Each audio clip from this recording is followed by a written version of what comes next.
special 5 out. And Mark.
I'll make sure we get the first word.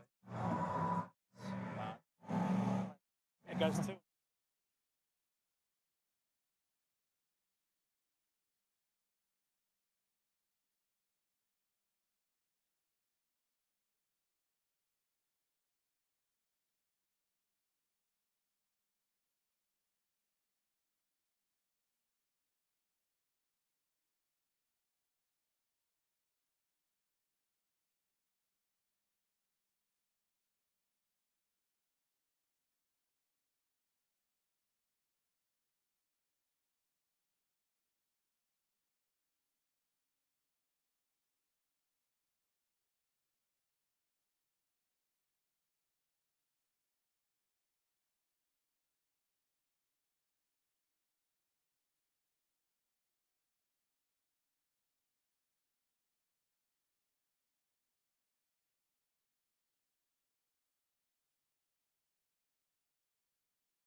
It's G'day from Bathurst in New South Wales. Australia has the first round of Intercontinental GT Championship as we get set for a massive event tomorrow and qualifying today for the Repco Bathurst 12-hour.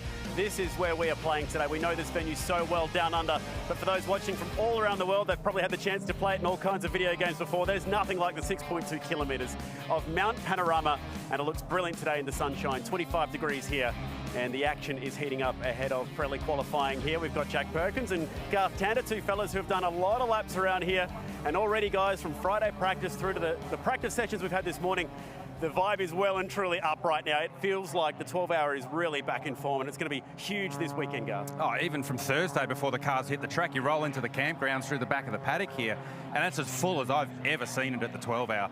So great to have so much support here, so many people here that are basically going to camp here for a week, because we race not only this weekend, but next weekend as part of the Bathurst Superfest. But 12-hour this weekend, the practice so far has been seriously impressive. There's, mate, who's who of GT3 drivers is here this weekend, so qualifying coming up very shortly is going to be fantastic to watch. We just love the variety, don't we, Jack, about this race. It's the same old Bathurst that we know and love, but completely different cars to what we're used to seeing compared to the 1000 in the hands of some of the world's best. Yeah, absolutely, Chad. And I mean, it's great. I mean, the summer sports are finished. We get to go car racing now, so there's just so much enthusiasm about car racing. And the fact that we're at Bathurst for the first big race of the year here in Australia, it's awesome. We get to showcase this awesome circuit right around the world. And if it's not drivers making their first time here at the mountain, it's pit crews as well. It's such a really cool way for all these people around the world to get involved in Bathurst, and we love showcasing it to the world. There's some big names to watch out for. We'll touch on some of those shortly, but there's even been some slight changes to the rule book. There's pit stops to think about. There's the different classes.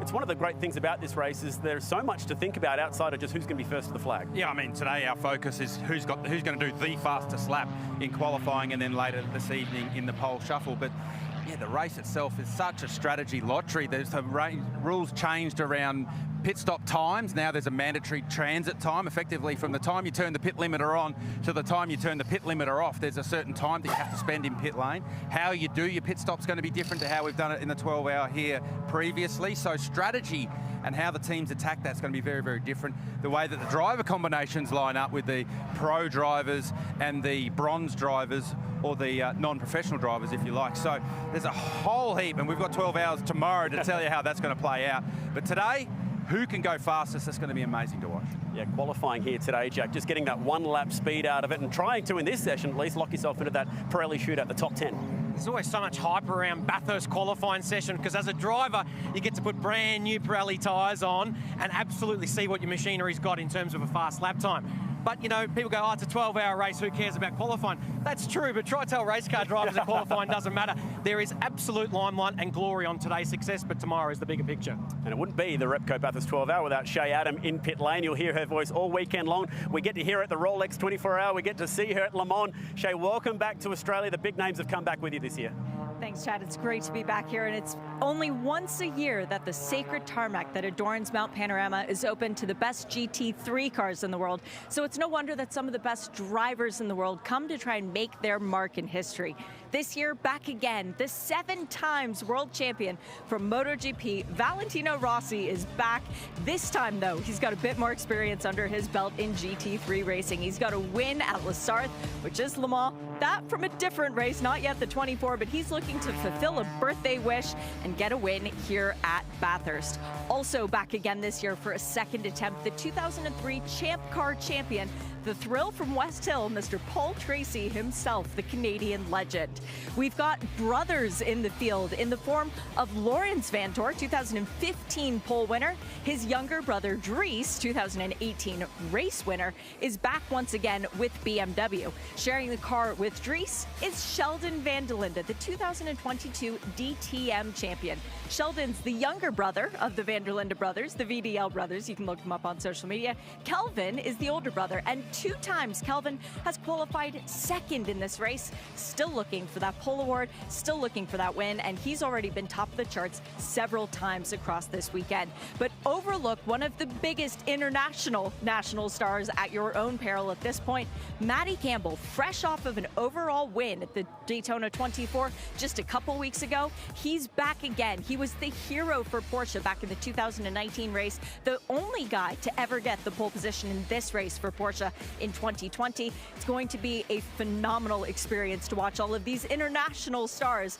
duking it out with some of our supercars heroes as well, because 9 current supercar drivers are in the field this weekend. We've got Chaz Mostert, 2-time pole winner. This time, he's in GT4. Everyone else in the field is in a Mercedes, though. We've got Brock Feeney, Will Brown, we've got Thomas Randall and Cameron Walters in one car, and then, of course, David Reynolds. So it's going to be a jam-packed field where every single one of these drivers wants the big award at 5:45 tomorrow afternoon. But for today, it's the honor of being the fastest driver and getting that Alan Simonson trophy. Yeah, that is what we're playing for today. The late Alan Simonson, a legend of this event, used to love watching him rip around here in that Ferrari many years ago. Thank you, Shay. Let's just chat about some of the things we've seen so far this weekend in that final practice session. She mentioned the Aussie names. It gets a bit of a Jack and Aussie versus international feeling, this event, and it was the Supercars boys who stood up in that last practice. Yeah, it was, Chad, and like you say, it's a mixture of Australian drivers and Australian teams, and in practice 6, the fastest car was Cameron Waters in an all-Australian team with an all-Australian driver lineup, including Craig Lowndes. So awesome job by those guys to be the quickest so far in practice, and that puts them in good position for qualifying, but it is still wide open, and I tell you, these international drivers are very handy behind the wheel. We saw all the action yesterday, Garth, which was streamed to hundreds of thousands of people literally around the world. So much interest in Friday practice. One thing we didn't see yesterday was the red flag. We certainly saved it for today, it would seem. Yeah, I mean, practice 6, we saw a couple of red flags. So one right at the end for the KTM that had made contact with the wall. So, yeah, Friday, though, was incredibly clean. But then this big one, the biggest one of the weekend, Adam Hargraves in the Mercedes-bodied IRC car, contact with the exit of Reed Park, and then you'll see it spin across here, and then big energy going through the rear of the car. And the team thrashing to get that ready for tomorrow's 12-hour race. It was great to see Adam get out of the car and basically walk away reasonably unhurt. Same can't be said for the race car. And then the KTM, this is the run down to Forest Elbow. Just a little bit wide on entering. We've seen this so many times in supercar races. Once you're wide there, you make contact with the outside wall and passenger down to Forest Elbow. So it'll be touch and go whether that car's ready for qualifying this afternoon, but they'll certainly hope to have that out for 12 hours of running tomorrow. So what was a very clean Friday turned into a little bit of a scrappy Saturday. Certainly hope we don't see any of that in qualifying coming up shortly. Yeah, hopefully get those cars back for tomorrow. So we get 30 for the race tomorrow. Jack, the cars are rolling out onto the apron behind us, including the 75 Sun Energy 1 car. Jill Goon shooting to become the first driver in Bathurst history to win 4 endurance races here in a row. Can they do it? Well, I think so. You know, they did it last year with the same driver lineup they got this year. And don't forget Kenny Abul. He's gunning for 3 in a row as well. So good job for Kenny, an Australian race car driver that not a lot of names here would have heard of, but does a great job in that Sun Energy 1 car. So look, they're ones that, you know, probably aren't going to be that stressed about qualifying speed today. They know tomorrow's race is where they're going to win it, and they've got great form because they're using the car that won last year's race as well. Yeah, had to get craned out of the 6-story New York museum that he's got, which is really cool. Nice work, guys. We're going to send Garth up to the commentary box. He's going to be sitting alongside these two. We've got Richard Crowell, the voice of the 12-hour. John Hindhoff is back, and John, it looks like Richard's brought his fan club to the mountain with him. There's the shirts for sale this weekend. Cannot wait to see what we've got coming up in Pirelli qualifying. He's going to hit you for saying that. Yeah, absolutely. You know, g'day. I'll say that to you. G'day, Rich. Welcome back. Nice to have you here. 10th time you've come to the Repco Bathurst 12-hour, the voice of global sports car racing. Great to be back. We'll squeeze Garth Tander in the middle of us in a minute for what is a massive day of motorsport from Mount Panorama and the Repco 12-hour, the strongest field we've seen in years, and a depth of competition that is going to make today's program incredibly competitive. So 2 parts of qualifying coming your way, top 50 and bottom 50%. To set the shootout, the Pirelli shootout, they'll fight for the Alan Simonson Pole Award. Could we go sub 2 minutes? Well, some people in the paddock think it could be possible, and then bright and early tomorrow morning, 5:45 a.m.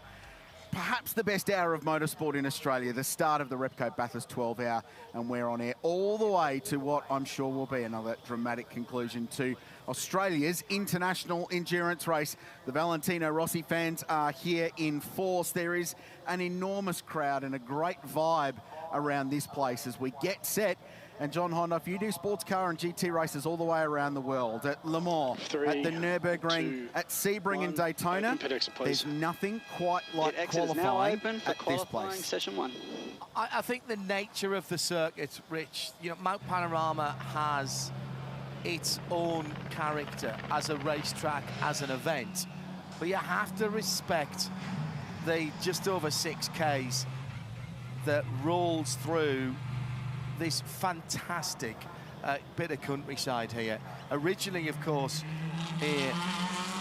a scenic drive, and then some bright spark had the idea to go motor racing on it. And when you come here on sticky Pirelli tyres, on low fuel, enough fuel probably to do 3, maybe only 4 laps, it should be the quickest that the cars will go the whole weekend. Although it doesn't always work like that, but pretty good at the moment. And here's where we are in the world. 180 kilometres inland from Sydney, the capital of New South Wales. You cross the Blue Mountains, Great Western Highway or Bell's Line if you're in something really nice, and then you find the great city of Bathurst, about 40,000 people with the best racetrack in the world. 6.213 kilometres, almost 180 metres top to bottom at the peak at the appropriately named Brock's Skyline. And for timing purposes, we'll break it into 3 sectors. We'll talk a lot about them today because they produce some pretty spicy numbers. It's an incredible circuit, it's an incredible field, and pole position will be decided later on this afternoon. But we've got a bit of a process to get to that. In practice 6 earlier this afternoon, we broke the 30 cars into 15 quickest and 15 slowest. The bottom 50% will run now. In a little bit of time, you'll see the top 50%, the 10 quickest cars, irrespective of where they run now, will make it through to the Pole Shootout. And then the fastest of those will take home the Alan Simonson Pole Award, which celebrates its 10th anniversary this year, and it has become one of the most coveted awards at this place to claim. Well, I very seldom take issue with what you say about this place, but top 15 quickest and the bottom 15 are just less quick. Less quick. Because these guys have been hanging it out around here, absolutely in that session. And of course, this session will set the poles for the different classes, other than the top class here, the GT3 cars. So look out for the GT4s and the Invitational. That is going to be absolutely outstanding as well. Garth Tander has made the climb up the stairs, getting his steps in. Who we got to look for here? Who is in here who didn't want to be in here and will want to get some clear track off? I think the car that's coming to pit lane right now, the Phantom Motorsport Porsche, that car has been a top 10 runner in practice leading up to qualifying. Didn't quite get it right in qualifying, so that's one to keep an eye on. Tony D'Alberto is driving this car right here on screen, heading down to turn 1, and we certainly know Tony's experience around Mount Panorama. And David Russell in the Theo Koundouris, or the Koundouris brothers AMG Mercedes. D. Russ has been on the front row of the 12-hour in the past in a Lamborghini, and Glenn Wood, also in a Mercedes for M Motorsport, has potential to have top 10 speed as well. So there's still some threats to come from this qualifying session. If these guys can lay a time down that can stand the test of time when the fastest 50 come out, then they're every chance to get themselves in the Pirelli Shootout this evening. Do you go hard early? No, I think you play in here. So I had a quick look at the tyres as I was coming back from the pit exit there to the commentary box, and most of the teams look to have a very lightly used set of tyres laid out for the first run, and then a brand new set that you put on for the second run. So half-hour practice session, or half-hour qualifying session around Bathurst really is only 2, 3 or 4 lap runs. If you allow a bit of time, like if you allow 3 to 4 minutes of changes while you're in pit lane between runs. So you play yourself in this first one, bring the tyre in, see where the track's at. Don't forget, it's been over an hour and a half since these cars were last on track. And I can tell you guys, standing in pit lane right then, it is hot. There is some UV out there. The track temperature is going to be way higher than it was an hour and a half ago. Fan favourite has always been the Wall Racing number 93 Lamborghini. It's a different Lamborghini this year. It's the Evo 2 on the Huracan, and Krilsey, a really nice reworking of the classic homage to the BASF livery that this team has used in the past. Yeah, Adrian Dietz, who owns this car, decided to step it up a little bit. V10 song flat through the kink and the run up to the KW Chase. So yeah, an evolution of what they've run previously, but this is a really good car. They really, really fond of the way this car is kind on its drivers. They say it's a big step up from the previous generation Lamborghini, from driver comfort, from being easy to drive, easy to set up. Grant Denyer did his first ever 206 at Mount Panorama in it earlier today. He's part of that driver lineup.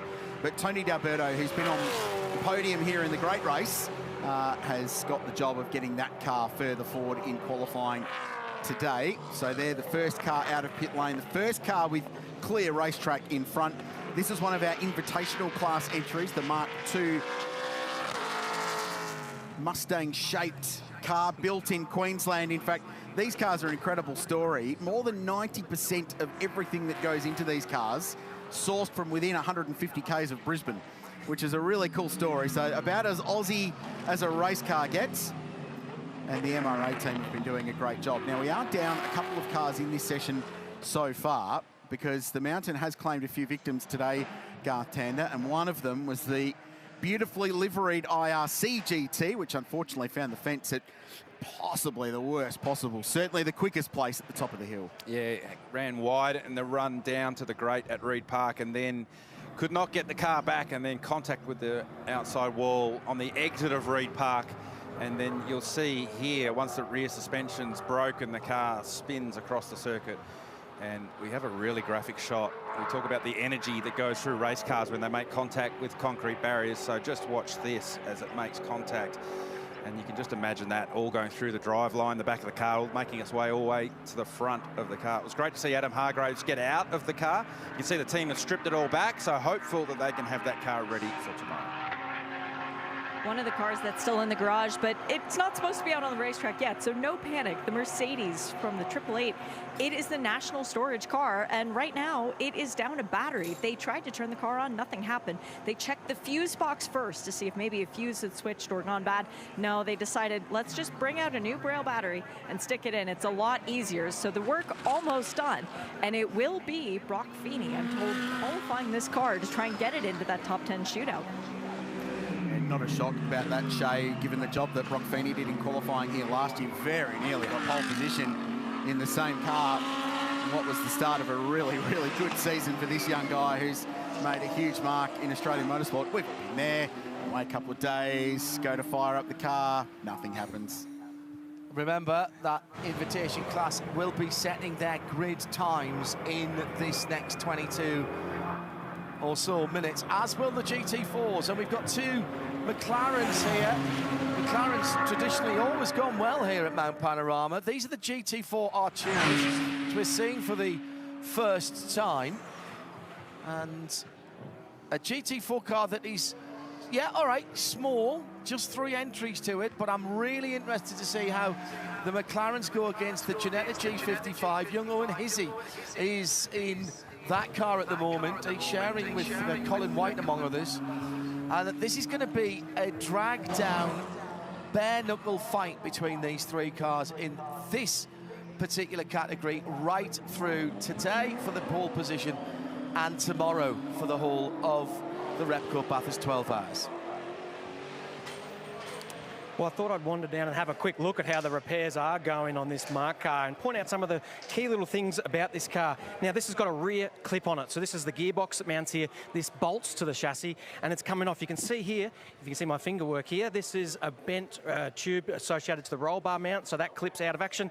And if we wander up the back of the garage, you'll see a brand new clip ready to go on. So they'll put the transaxle in there, put that clip back on. And then behind that is the fuel cell. That's also damaged there. So right behind us on cue, a brand new fuel cell clip to go behind the clip. Clip on a clip on a clip. It's like Meccano down there at IRC GT, but they'll get it all back together. So we've got 20 minutes remaining in part 1 of qualifying. Repco Bathurst 12 hour, and Tony D'Alberto leads the way.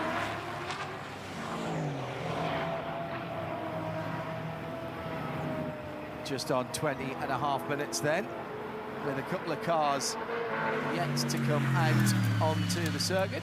We're missing the cars, the KTM, of course, MIA, yes. The car we've just seen being repaired, MIA.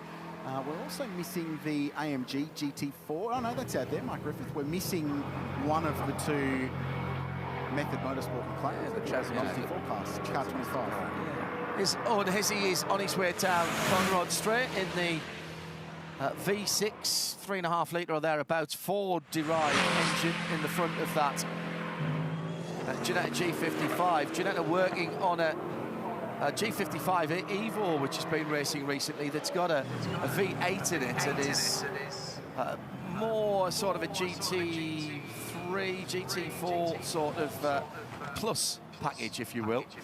And a little bit of different aero on the side of that new car as well. This is one of the venerable G55s. They're a great endurance car, running their own series around the world as well in the Sprint Championship. Paddle shift gearbox, 2 pedals, and plenty of grunt from the front end. No ABS, no traction control.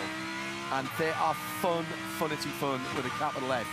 I raced 3 times, 3 races at Rocky Motor Speedway a few years ago on the pre-TCC package of one of those cars. Thanks to Lawrence Tomlinson and the team at Ginetta, Yorkshire's finest. And absolutely brilliant little things to throw around. Now this is at the elbow, the BMW M elbow, and the blue and gold car will be a car that they feel shouldn't be out right now. They were expecting to be having another cup of tea and maybe a small finger sandwich with the crusts cut off as they were getting ready for the top part of qualifying. They were pipped towards the end of that FP6 session, Crailsy, and we'd expect to see this car put down some decent times, and that is exactly what's happening at the moment as it comes to the end of a first push lap. With Joel Eriksson driving, who's done a lot of the heavy lifting so far this weekend, but it has got some damage to the right front guard. Big piece of carbon fibre. It's become detached, so I wonder if there's been a slight wall brush somewhere early in this run. No visible signs of damage, but that's not going to be helping the aero on that car. That time was a 2:05.2, which isn't going to be quick enough to get into the shootout, but Tony D'Alberto quickest at a 4:7. The times will continue to improve as this session goes on, of course. I have seen a number of times when the whole front wing, the whole front guard, has come away from those cars with a bit of side-to-side damage. We've seen it in IMSA, we've seen it in some of the 24H series as well, so they're going to have to keep an eye on that, and I'd be surprised if they don't get a mechanical black flag. Around the world, we're live from Mount Panorama. Hello to Kevin Brink, who's in Thermal in California. He's kind of a big deal in the artichoke world, and he's a big motor racing fan and tuned in to us right now with just on 17 minutes to go.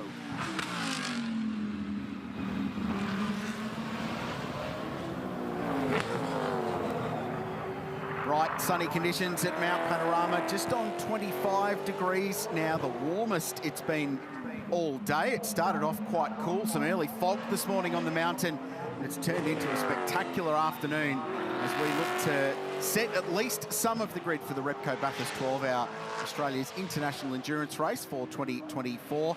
This is Carnival 91. It's the Mark II entry owned by Keith Kasulki, but it's got a full-time supercar superstar behind the wheel, one of 9 full-timers on the grid. He'll be racing here next weekend as well, the Thrifty Bathurst 500, which is the opening round of the Repco Supercars Championship. 2 250k races, a couple of shootouts as well, which we love to see. Timmy Slade doing a nice job, 11th at the moment, but starting a push lap now, running in the invitational class. And we've seen some damage on the Phantom Global Porsche 992. Car number 13, Swedish driver Joel Eriksson currently behind the wheel, and they have been told to go to pit lane to fix the damage on that car with some bodywork flapping around. Chad? I've walked down to the Motorsport McLaren team. I've got Chaz Mostert here, who I could have sworn would be driving a race car in this qualifying session. But first of all, good to see the car back out on track, Chaz. Yeah, it is good to see it back out. Just we kind of spent the last bit of the practice after the little off at 1 just to make sure the car's all right, and obviously focused into this qualifying. So yeah, we're the car's got some young, awesome drivers in this team. So we've got Marcus Flack out there at the moment, Tommy Heyman. You know, I'm a bit old, Chad. I'm getting a bit past my heyday, so I thought we'll get the young stars in there. For a guy who's been on the pole here, twice in the 12A, surely you'd have some good words of advice for them? Yeah, just have fun. Like, you know, not everyone gets to drive a race car at the end of the day. Like I said, they've got the talent to do what they do. I've seen them in plenty of different other categories. So, yeah, go have fun. It's an enjoyable experience getting to qualify here around Bathurst in a GT car. No doubt the GT3 cars, you know, still right on the limit. The GT4 cars, even at the pace we're doing, is still on the limit. So I'm excited to see what we can do. We'll try to go for the class pole, but there's some really fast drivers in it as well. Gives you a chance to focus on next weekend. We've got the thrifty Bathurst 500. You keen to get behind the Willie Mustang? Oh, I can't think that far ahead. We've got a big task to do tomorrow. So I'm really proud of this team, really proud of everyone here. Even the little team members back at home with Ree and Sandy and Eddie and Ann and the 3 Shih Tzu dogs as well. So yeah, thanks for all their support the last two and a quarter months. All the friends and family here as well. It's been pretty cool to see it all come together. Super cool to see, mate. Well done. Thank you. And also all the sponsors on board. Thank you very much. It's very different Chaz Moss that we're He's the most corporate Chaz has been for a very long time. Well, it's funny what happens when you got your own skin in the game. Exactly. Good point. It's great to see Chaz. I mean, that's real leadership there, isn't it, from Chaz? I mean, he could have strapped the helmet on and gone and done a lap, but he's been here. He's done it before. Why not give one of the young guys a chance? Marcus Flack, give him a chance. Go out, take the responsibility of qualifying the car, getting the job done, and build his own experience. Bit of a rest at Mercedes-AMG team for M Racing before they go out for their 30 minutes next. Marcus is a great young talent, popped up in one-make Porsche racing in the last couple of years, having raced internationally in Europe in Formula 4 in Great Britain. Did a couple of rounds at Carrera Cup at the end of last year and certainly did a very nice job. Linked up with Sonic Motor Racing in that part of the world and getting some endurance racing experience this time. So this was that Phantom Global Porsche, brand new race team. This is their first adventure anywhere, and they've picked Australia's International Enduro to do it, which is really cool. Chinese-based team, support from Team 75, which is owned by Timo Bernhard, one of the all-time legends of Porsche motor racing in Europe. 75 Motorsport on the rear wing. And that was the car that was black flagged to go to pit lane, or the meatball flag, to go to pit lane to have some loose bodywork on the right front corner rectified before they go out. And the young Swede, Joel Eriksson, will continue onwards in this qualifying session. Tim Slade. Invitational class has a benchmark lap time. They are not allowed to go beneath. And Tim Slade, even in qualifying, has gone within 0.07 of said 2-minute 06 benchmark. That is about as perfect as you're going to get. Nice work, Sladey. So if someone wants to beat Tim Slade for the invitational class pole, noting that Rylan Gray, who is actually in front of them in the leaderboard at the moment, has done a 2:05.9, that time will get disqualified. That won't be allowed to stand. You're going to have to do a 2:06.077. Yeah, you've got a 7/100th of a second window to slide in between the ceiling and Tim Slade for pole position in invitational. Let's get your stopwatch. No, I play that game with my kids. My best is nearly 2/10 of a, just under 2/10 of a second. So. Are your kids quicker? No, they're way quicker than me. Yeah, just get out your phone and try and start and stop the stopwatch within 7/100ths. And just imagine that's taking into account driving a race car around 6.2 kilometres of a racetrack with up the number of brake applications, gear shifts, and corners. That's pretty near perfect for that. David Russell on top of the pile at the moment with a 2:04.674, and the number 47, the Superbarn Supermarkets Mercedes AMG, leads the silver contingent in this part of qualifying. Remember, still another half an hour to come for the cars that were in the top half of the times for free practice 6 earlier on this morning. If you missed any of our video coverage from Friday or Saturday, you can go back and watch it. So when we get to the end of the day, if you want to find out how we've got to where we are, thoroughly recommend you sit down with some popcorn and get yourself comfortable for a few moments, because we've had some great racing as well in the support categories here. With just coming up to 10.5 minutes to go, it is still David Russell on top.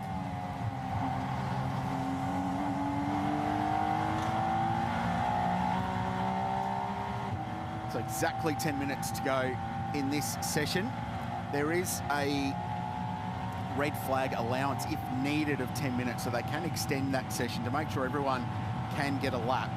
As we jump back on board this Method Motorsport McLaren Artura GT4 V6 power.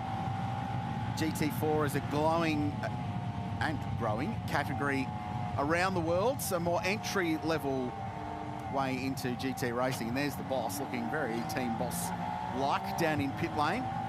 His bosses himself are here this weekend. Seen Bruce Stewart from Auckland Trail Duty United floating around the paddock, surely doing some deals. Chaz was a long-time driver for Tickford, and that was a very Tim Edwards look on his face. Wasn't it? Serious. Very serious. He's changed. Got some penalty information for you. Philippe Bonnell, man at the head of Vortex, has been a little bit enthusiastic in the pit lane and has set off the pit lane speeding alarm. And that car, wherever it finishes, will take 3 grid positions as a penalty. Garth and I were standing down there with Jack Perkins at the beginning of this session getting baked by the sunshine. That sunshine has all but disappeared, guys. So for the rest of this session, big grey clouds covering the sun. So it could be a little bit of a happy hour here. It is partly cloudy. There's still some patches of blue out there. So maybe that UV will return. But right now could be a good time to be on the racetrack. It's a good point, Chad.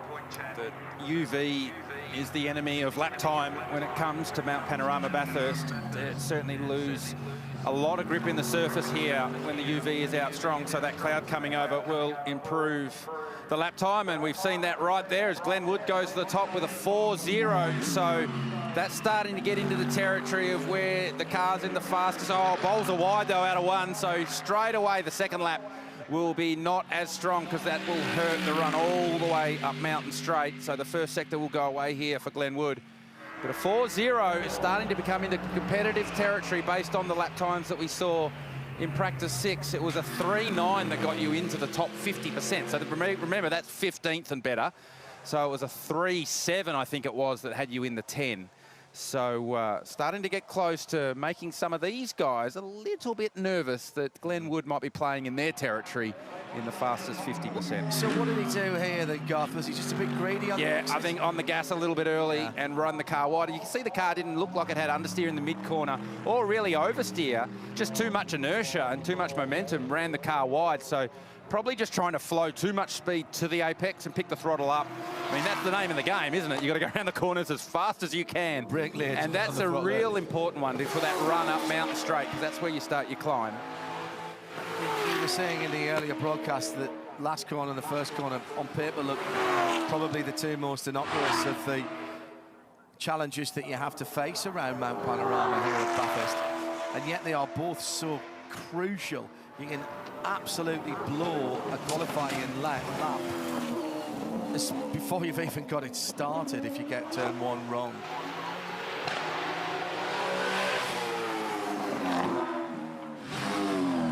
This is the Superclass Racing IRC GT, Aussie built and developed endurance racing special, and it's been driven by a guy who's had success at this place before and in the Repco Supercars Championship in the form of Nick Percat.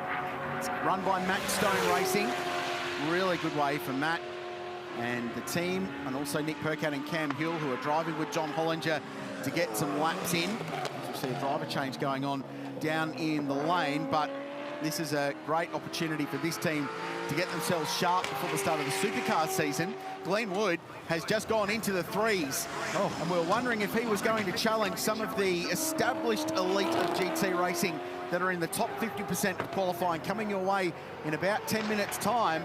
Well, Glenn Woods just punched out a 2:03.64 to go quickest. D'Alberto responded with a 4.0 to go second in the Lamborghini. So that is a very good lap time from Glenn Wood for M Motorsport Mercedes AMG. And remember, he had that little drop on the exit of the first corner of Hell's Corner, and that was, what, Garth, do you reckon? 10th and a half? Yeah, given how wide he went at the exit of 1, I thought that was a 10th and a half, 2 tenths. So Woods' 2:03.64 would have had him 10th, 9th in practice 6. So he is certainly getting himself into the game, and he's gone faster again in the first sector. So is this the first car that potentially might bump his way in from the slow group? Just a thought, guys. I just wanted to have a look at the radar because all that cloud that was starting to build got me wondering. If you look over towards turn 1, there are big grey clouds, and on the radar, there is a small but very strong cell building, and as it continues to build in size, it's edging closer to the racetrack. Imagine if this was a dry session and the next one was the wet session, we could be facing GT4 and Invitational cars potentially in the Pole Shootout. I think we're all pondering that right now, aren't we? Hard to know how to quite take that little piece of information. Builds the tension. What it will guarantee is that everyone will be on the racetrack from the first moment of the next phase of qualifying. That's the sad sight of the KTM Crossbow down at the KTM Vantage Freight Gulfwalden Racing Team. Trent Harrison unfortunately caught out. We saw the vision off the top of the show up at the BMW M elbow. That team will go to work and hopefully get that car fixed. They won't take part in qualifying, but we'd love to see them take part in the race tomorrow, and this was the accident. Big contact, wasn't it? The inside wall down at Forest Elbow. That noise is a horrible noise, isn't it? It's even worse when you're inside. That's the noise of money being spent, John. Yep. When you crash cars like That's that. the equivalent of kerching on the old till, is it? Dear me. So here's Glenn Wood. We saw earlier that he backed out of a lap, potentially to get a bit of track position or to save the tyre because the Delta lap time on his dash wasn't what excited him. So he's having another crack here at the first sector. Back out as well for the Porsche. Porsche number 93, Tony Hopper was back out again as well. Yeah, I'm looking. Sorry, that's a Lamborghini. My apologies. Looking at the wrong line on the screen. That was. Don't get those brands. It's not quite Porsche v Ferrari, but no, I know. Mixed up. Sorry, you'll get letters. Yeah, I think Joel Eriksson, that car has the potential to be in a Pirelli shootout this afternoon comfortably. I think it's these two. Yeah. It's the Wood AMG Mercedes from M Motorsport and the Phantom Global Porsche, who certainly they had themselves inside the top 10 in practice yesterday. And they would have been disappointed to find themselves in this one. Traffic hasn't really been an issue so far for our fast runners that find themselves in this group. What's Wood's second sector like? It's gone away from him a little bit in the mid part, so still the cumulative to the end of the second sector is not so bad. So if he can have a strong final sector, he'll look to improve on that 203.64. Got to send it here. This bit's easy. Hold it flat here. Right about now is when you start deciding, when am I going to put the brake pedal out? It's so easy. He's perennially underrated, Glenn Wood. He's a lovely guy, very good race car driver, perhaps hasn't had opportunity come his way. He does a lot of racing with his brother Dale, who's good in Carrera Cup. Let's see what this lap time is for Glenn. Is there any improvement? Well, it's a 3.8, backing up a 3.6, so pretty good response again, but no improvement. Starting to wonder whether he's gone past the best of that Pirelli tyre. David Russell. D-Russ, yeah. He's the one I'm looking at now in the Superbarn Supermarkets AMG. Middle sector's gone away from D-Russ on that one. As we check on the 888 National Storage AMG Mercedes. Brock Feeney will pilot that one to try and back up his heroics from last year in qualifying. Started from the outside of the front row. Nearly undid Maro Engel, factory AMG superstar. And those guys are just taking this time to do a bit of driver change practice. So, if you're Maro, I'm thinking, you probably don't want to be doing that before qualifying. So maybe it's David Reynolds and Felipe Fraga doing some driver change practice. Well, that is the familiar helmet of one D Reynolds, who been drafted in as a factory AMD driver for this weekend, which he's very proud about. That connection came via Maro. And of course, they raced each other in supercars a little bit. Clock ticking down.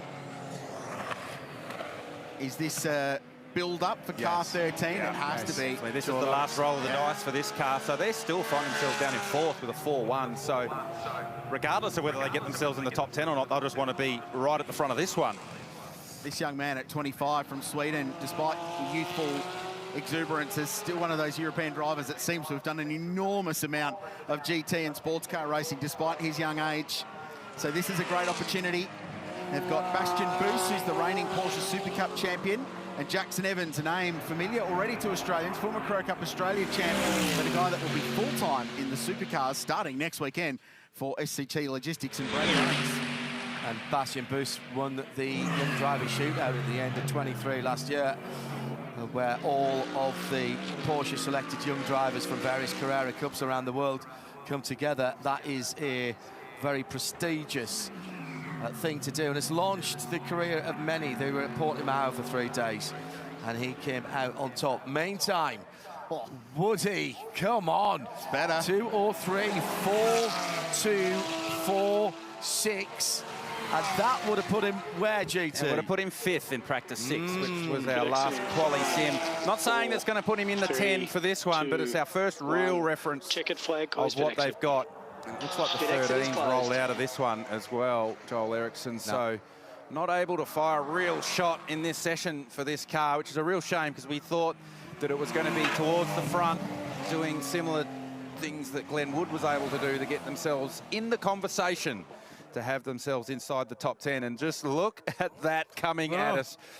We were here earlier today and John Hindale was telling us how great the weather was, and we said, just wait, John, it will change. I'm going to hide behind my hands and pretend that doesn't exist at the moment. So that's how they end up at the bottom 50% of qualifying. A really good benchmark time, Glenwood. That is going to take some beating. A few pole positions determined. Invitational class has been set. We think it'll be Tim Slade there. Ryland Gray did a really good lap in the 111 car, but possibly too good. It was quicker than allowed. And then Adam Christodoulou, the English driver in car number 19, the Mercedes AMG GT4, has snagged top spot in GT4. Their grid positions are set. They are locked in to the race at 5:45 a.m. tomorrow morning. Well, that was a nice way to warm ourselves up for the fastest 15. And Glenwood, I think, can go back to that garage and be pretty happy with that job. Yeah, and let's not forget we've set the grid positions as well for the Invitation and GT4. So, as Krilsey was just telling you, Christo on pole for that. Well, that was an interesting session, Garth, with people dialing themselves into it. Did not throw tyres at those cars. I think Wood certainly put a set of tyres on in the second half of that session. We saw the Phantom Global team, when they came to the lane to rectify that loose bodywork at the front of the car, they bolted a new set on there as well. So I think they went on a lightly used set at the start, and then certainly would throw a brand new set of Pirellis at it for the second half of that session. It was a bit of a slow burn early. David Russell, he came home third. He was super wide and super committed, as he always is here out Mount Panorama. Tony D'Alberto, he finished second in that session, a 4-0. They'll be happy with that. But it was this man, Glenn Wood. He probably certainly got everything out of the car, but I feel like there was even a bit more potential if he was able to string all the sectors together, maybe a very low 3. But regardless of that, a 3-4 in these hot and sunny conditions, he can be very happy with that one. He's certainly in the conversation to make himself get himself into the top 10. Pirelli shootout. Start no worse than 16th, but he'll be hoping for a little bit more. Great crowd here today, enjoying the sunshine, and so too in pit lane is Shay Adam.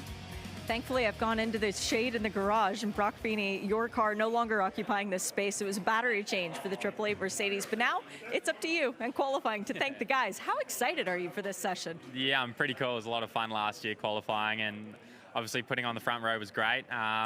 It's hard to know where everything's at the moment, but car's back out on the apron. It's good to go, so really looking forward to getting out on the track. Couple of green tires. It's going to be a lot of fun.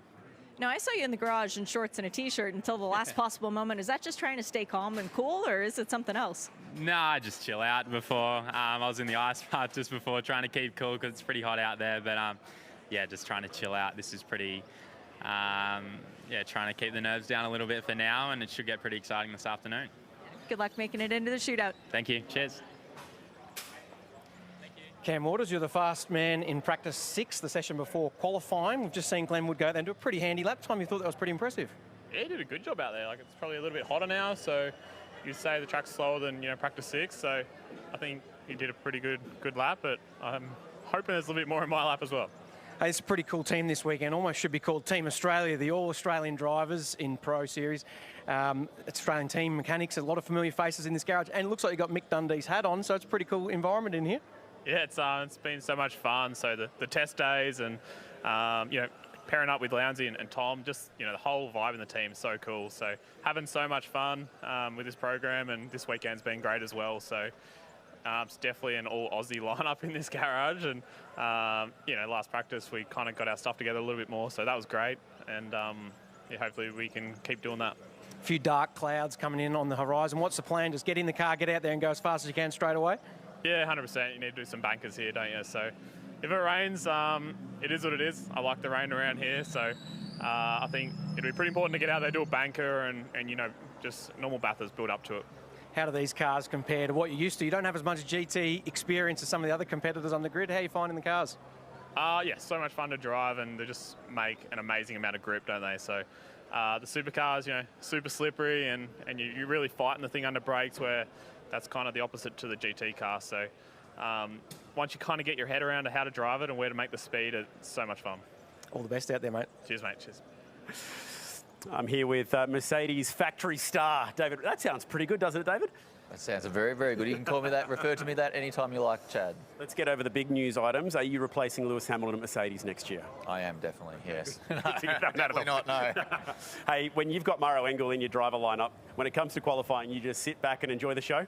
100%, mate. This is quite different for me. Normally, I'm sort of the pro in the team, trying to like qualify the car, but I feel like the amateur at the minute. So I'm done for the day. Murrow, it's all up to you now. You can qualify and put the car in a good spot. When's the last time you got to sit around and watch a qualifying session at Bathurst? Because you would have done plenty of these in the 12-hour as well as the 1,000. Yeah, probably one of my first times here, probably 2008, I reckon I was the last time actually watching. Actually, no, it was 2010 when I was a enduro driver with Will Davis and HRT, so yeah, it's been a long time. What's he capable of here? We saw a 2-minute flat from him last year, which was breathtaking. A lot of sunshine out there today, so what do you reckon? Yeah, I'm not really sure. The track conditions been a little bit worse than it was last year. Obviously in the morning sessions really fast, the car comes alive, but in the afternoon session the car moves around a bit more, doesn't give you the same feeling. But yeah, last year was an amazing job, but this year the BOP hasn't sort of helped us out as much as it did last year, but you know, anything's possible at Bathurst, and especially with Murrow in the Ks. He's that good at these cars that, you know, I actually can't wait to see what he can do. That makes 2 of us, buddy. Enjoy the show. All right, you too. See ya. That makes 3 of us. We cannot wait. Qualifying part 2 coming your way. We fight towards the shootout, but in just a few days' time, we are right back here, all part of the Bathurst Superfest, round 1 of the Repco Supercars Championship, the Thrifty Bathurst 500. This is a huge weekend. 2 top 10 shootouts, 2 250k supercars races to start a massive season. The fastest 50% from practice heading your way next. We're going to decide the 10 cars that take part in the Pirelli shootout later on this afternoon.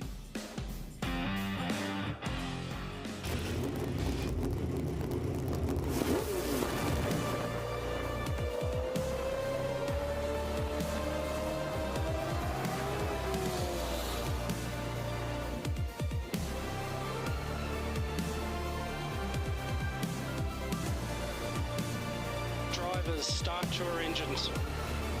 Brace yourself for another great race, Australia. It is showtime. Open pit exit, please.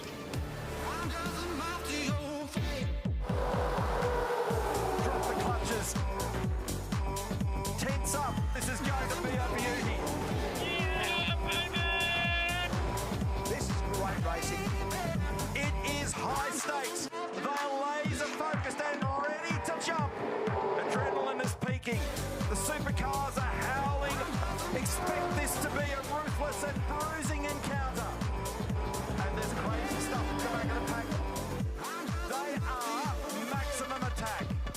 But he is driving the wheels off this car right now.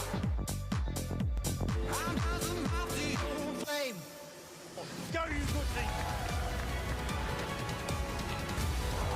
Mark Winterbottom, take a bow. Chicken flag, D1.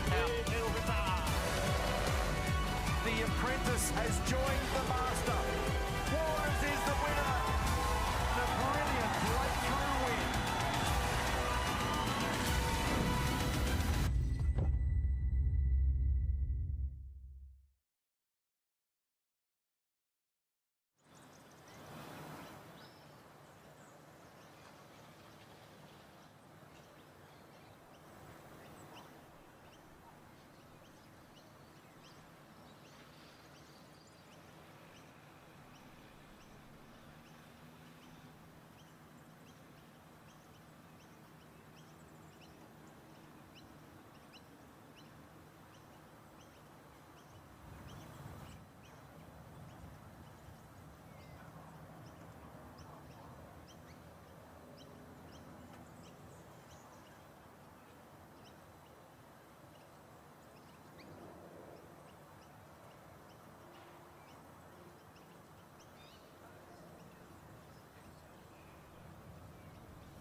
When you come all the way through the Blue Mountains to beautiful Bathurst, there's so much to do in this part of the world. It's not just about the 6.2 kilometres of mountain panorama. There's breweries, there's distilleries, there's no shortages of great places to grab a drink, especially here in February in summertime. So I thought, how about we grab last year's race winners and we share, fellas, a bit of a beer with the mountain. Now, Reckless Brewing's come on as the official beer of the 12-hour guys. So I've grabbed a BX Lager, a 4-pack, ice cold. You'll be happy to know Kenny as well. Wow. And we can have a little bit of a chat about last year's race over a beer. So first of all, guys, cheers.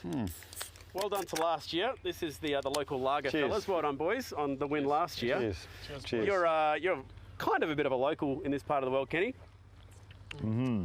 The house is just behind us. Are you guys staying there for the week? We're always there with the family. Yep, and there's plenty of this stuff in the fridge. Let's have a chat, guys, about 12 months ago. The success that you brought in from the year prior, but Jules, 3 in a row, to be able to do that is one thing, but to share a couple with these guys as well is very special now. Already 2 in a row is something. Already winning is something. Like Kenny said before, sometimes you come here your whole life and you never win. So what we did was just, I don't know, fantastic. You know, I'm still out of words. I remember after the race laying down all together and we had no words. We were just full of happiness, full of everything. So to be back here with Kenny and Luca is pretty special, and sharing a beer on the mountain is really special. Luca, your team went for a really different strategy last year. How hard was it to execute that strategy in the race? Well, it's always really tough because we were both really close in driving time, and the team just did a perfect job.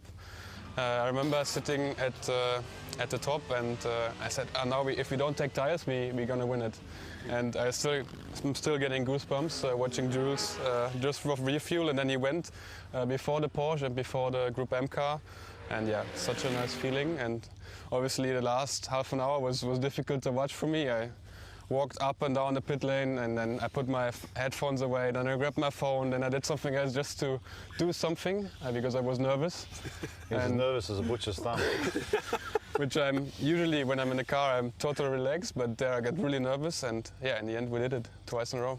Kenny, at what point did you think we're going to try this? Because everyone would have thought you go Pro-Am, you wouldn't possibly put a bronze-ranked driver in a pro field because the risk is huge that you could get it so wrong. So when did you guys go, no, we're going to give this a go?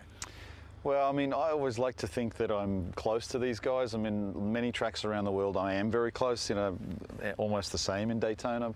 This is difficult with my weight and, their talent level.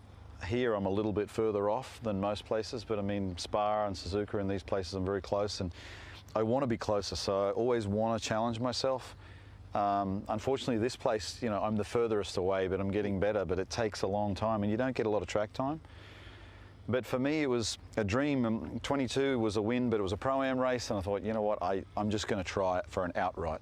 For someone like me, to hear outright win is a dream. So we tried and we did it, and the odds, I'm sure, get much more difficult to keep winning, but we'll try. Well, there's now a few different teams trying that. I think a couple of the Audi guys are going to try and do exactly what you achieved. Talk us through that last stint, the battle between you and Maro. You came from sharing the Rolex victory a few weeks prior, and now you guys are right here behind us having that epic scrap. Well, like Luca said, the stint prior to the last stint, they told me full push to try to catch the Porsche, and you will get a new set of rubber for the last stint. So I didn't. I turned the TC down, and I was like, okay, I just fully pushed. And then I arrive in the pit, and I see the tires down, but there's no mechanic with a gun, and I'm like, what's going on? And then they are like, okay, no tires, you just go. And I exit the pit lane, and the engineers say, yeah, we are in the lead. And I look at the race logic, and I see 58 minutes to go, and I'm like, yeah, sure. But I have somebody on new tires, and I'm on old tires, and I could see Kenny, through my vision. And I was like, you know what, we're gonna give everything. And I apologized to my mom later because I told many people I could sell my mom to win this race. So that's what I did. I just gave everything, just trying to win. I mean, to win this race, you would do stupid stuff, and it was just maximum full push. I could not do much more. And well, the chase. He went for it. I was also there, and I was like, well, I'm here, so it's up to you now what you want to do. And luckily, it ended up very well for us. But what a race, just to finish like this. And then the Porsche was coming, and I was seeing my boss, Stefan Wendel. I was like, okay, the two Merc take each other off, and now the Porsche is coming, so if we don't win, we have a pretty bad dinner tonight. So we're not going to get the Porsche. Let us go. And it was nice, the little moment as well with Myra coming over. There was no hard feelings. It was just good, hard racing. I think that's nice in racing, and that's difficult in AMG because sometimes we win together and sometimes we fight against each other. But again, at the end, we are trying the best to win the race, and may the best win it, and then it's sport. Guys, well done on last year. Good luck becoming the first ever to win 4 in a row, by the way, of any endurance racing here at Mount Panorama. And guys, bring on Sunday. Good luck. Cheers. Thank you. Cheers. We are on the banks of the Macquarie River in the central tablelands of New South Wales, the vibrant regional centre of Bathurst. There's so much to see and do here. Heritage-listed buildings, quirky bars, restaurants, arts and crafts, music events, good food and wine too in this part of the world, and beautiful scenery that all culminates at Mount Panorama. And you might find yourself some gold along the way. That's what they're shooting for this afternoon. Welcome back to Mount Panorama, the Repco Bathurst 12-hour. It's qualifying day, and the fastest 50% of the field are about to hit the racetrack to push their way into the Pole Shootout. But before we do that, let's jump back down into the lane where we find Shay Adam. Might be a bit of a surprise, guys, that Jules Gounon is standing beside me instead of being strapped into the Sun Energy One Mercedes. But Jules, we just saw the piece. We heard from you and Kenny and Luca. You guys are a family at this point. What does it mean that Luca is getting this opportunity to qualify? Yeah, well, as I said to you before, with Luca, we are a good friend, and he always get the bad works. Let's say the hard stint in the sun. He never does a Super Pole or a quali, and you know, this sport is all about team spirit, and at one point, if everyone gets always the best treatment, it's also annoying for others. So when we arrived there, I say, you know what, I would like that you do quali, even if the team asked me, because you deserve it, you're very quick, and you never did it here. So that's why he's in the car, and I have 100% trust on him that he's going to do fantastic. At the end of last year's race, you didn't get those new tires that you were promised, but when you get to go out on low fuel, sticker tires, and it's just you and the mountain, especially with this pit box, no one in front of you, how magical is it? It's so magical. If you look at me, I'm getting goosebumps. So no, it's magical. This place is magical, and you know there is always a rule, kind of in Bathurst, that you drive 95%.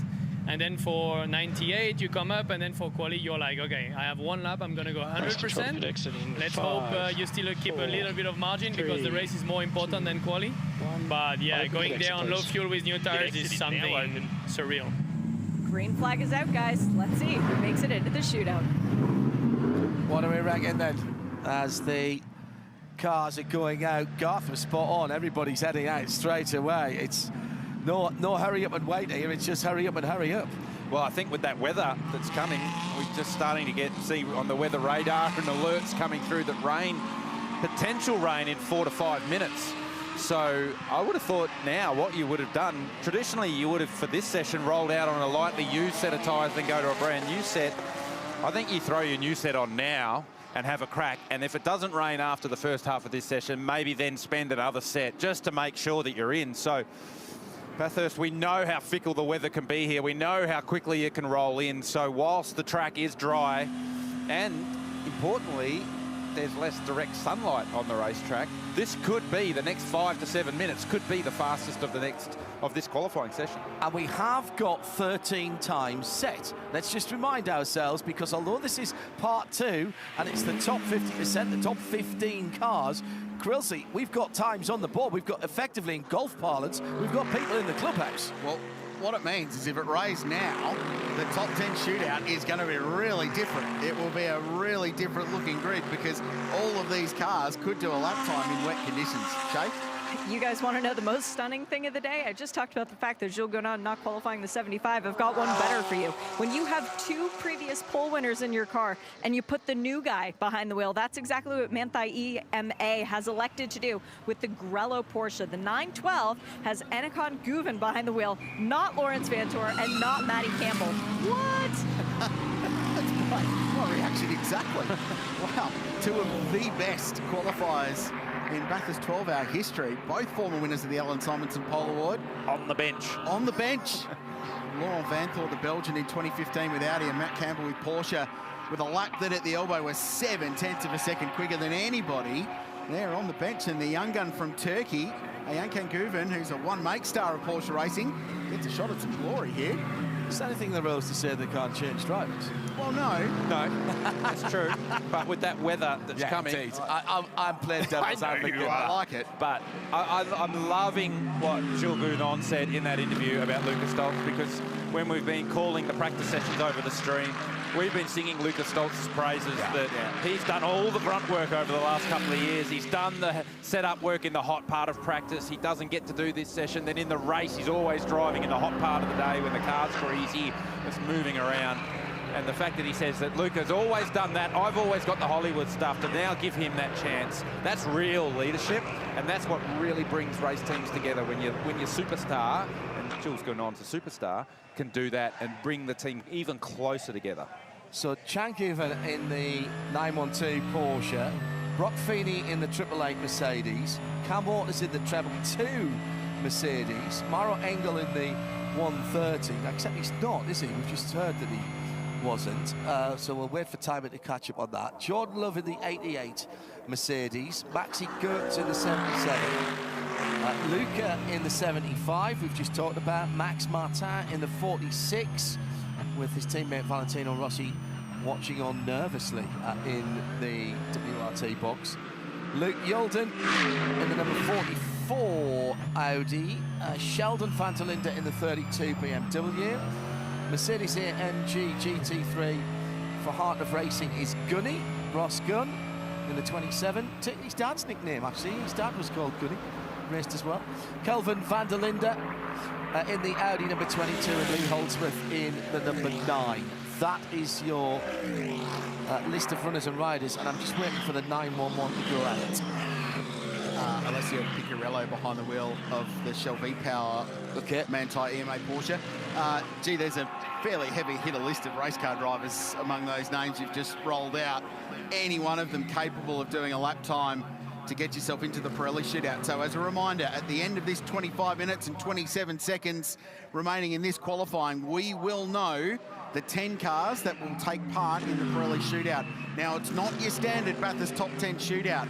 We do the bottom 50% of that, so 5 cars, and then the fastest 50%, and they get 15 minutes. That's it, 15 minutes to go and set their one qualifying time to set the grid. And whatever happens in the weather, they are guaranteed to be the top 10 on the grid. That's the key part of that. So if this part is weather dependent at 4 o'clock when we come back, it's not. That will be the top 10, whatever the times. So definitely the weather is the talking point down here, guys. I've grabbed Craig Lowndes from the Scott Taylor Motorsports team because they've got a very special weather vane in here. Craig, now that's next level technology. Well, it is. It's, Thomas Randall a couple of days ago decided that we just needed a bit more something high tech, something that doesn't fail, doesn't run out of batteries, doesn't run on Wi-Fi, and you can see it's now spinning, so it's windy, and he tells me when it's wet, it's raining. Especially if it's indoors here, there's going to be some pretty crazy rain. How about strategy, though, because this is a race about strategy tomorrow? Well, he had another great idea for that. So we've got this board, snakes and ladders. So we're just going to roll the dice. Perfect. That can't possibly go wrong. See, Tom Randall's a trained engineer as well, so he's a bit of a bright thinker, clearly. He is. He's kept the humour really high in this garage, that's for sure. Perfect. A great way of keeping the upbeat spirit in here, mate. Best of luck. Cam Waters very quick in practice earlier, so hopefully he's got one in him for qualifying. Yeah, I hope so. I think we're still sort of, fine-tuning the car and that. We're actually struggling a little bit of straight line speed, but the car's really nice across the top, but that's not where we want to be tomorrow. We want to be fast down the strip. So we'll see what happens this afternoon. Well done, Craig. Beautiful breeze in here right now, everybody. Loving it. How long's Craig Lowndes been working on those gags, do you think? Lowndes, yeah, well, he drives the race car naturally. Yes. So he probably spent no time looking at data and vision. He's got additional capacity. All the time working on his gags. I like it. He was working those out when he was driving you around yesterday, probably. He was. Oh, that's outstanding work as we jump on board that STM car. Cam Waters did a really nice job in this earlier today to top practice 6. They battled with this car yesterday. It was a challenge, but they've tuned it up overnight and it became very, very rapid. Some representative lap times happening. So Glenwood, remember, 203.42, the time to beat. Lucas Stoles has done a 3.5 on his first full flying lap. Cam Waters goes to 3rd. Jordan Love, he's in the 88 Johor Motor Racing 888 car. He's gone to 4th. So already these heavy hitters starting to fire in qualifying for the Repco Bathurst 12 Hour.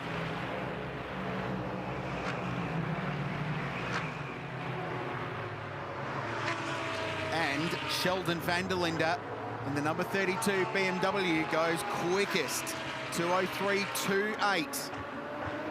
That's starting to get down to the kind of lap times that we're expecting to see as this session unfolds, and then as we look towards the Pirelli Shootout later on this afternoon.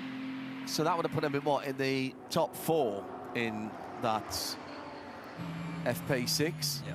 So we're starting to again throw overhand here.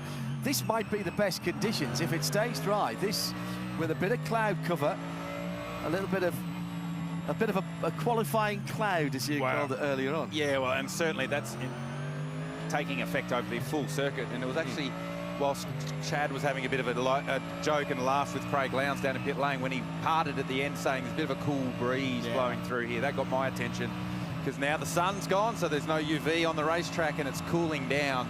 So that's when the track certainly starts to pick up speed, and our timing screen is starting to show that, with lots of personal bests and lots of purple sectors flashing up on the timing screen. On board with this man right now, Lucas Stoltz, who's got the fastest cumulative sector to the end of sector 2, and he's about to finish this next lap, his second push lap. But that's so deep on the brakes, 70 metres. That's deep, I can tell you.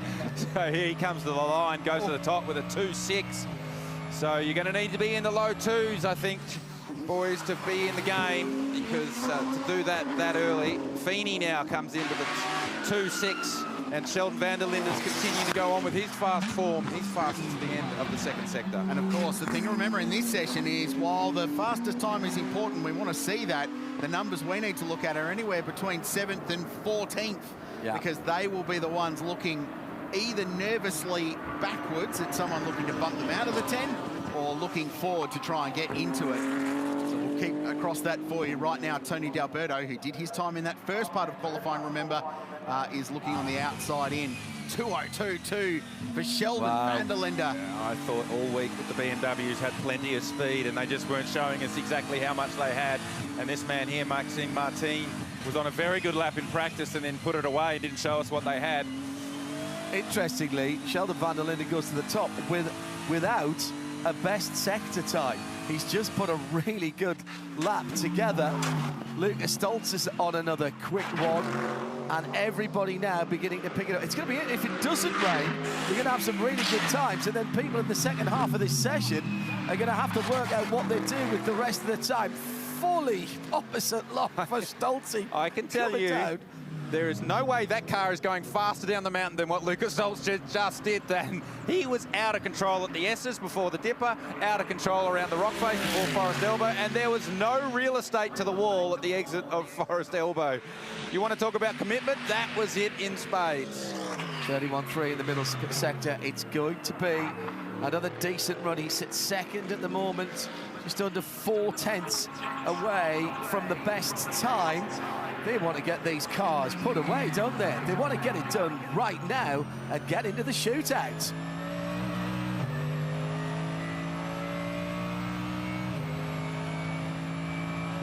It's party time in qualifying at the Repco Bathurst 12-hour. Lucas Stoltz threw everything at it across the top. The final sector not quite there, but ends with a 2:02.42. We've now got 5 cars in the 2s today in what is shaping up to be an electrifying qualifying session. This car is the quickest.